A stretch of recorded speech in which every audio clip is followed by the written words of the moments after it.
John Eiler again with the Community Weatherization Coalition.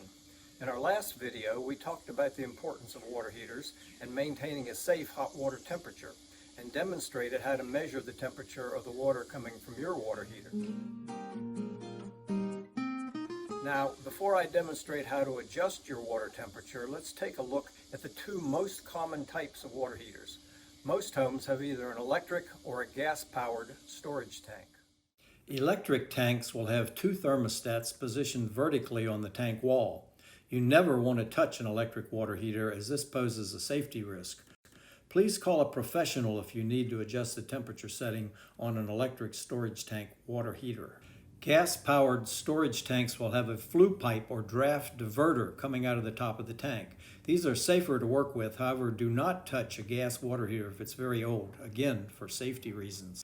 Regardless of the fuel source, water heaters typically have a useful lifetime of 13 to 14 years. You can find the age of your water heater in the serial number. Simply do a Google search with your brand and serial number. Signs that your water heater may be too old to be safely handled include rusty water that's only coming from the hot side of your home's piping, rumbling or banging sounds coming from the water heater as it warms up, or moisture around your water heater coming from a small leak or a fracture in the tank. Most water tank heaters have a temperature control knob that indicates the heat setting with vague language like vacation, warm, hot, very hot, etc. If your water was too hot, adjust it to a colder setting.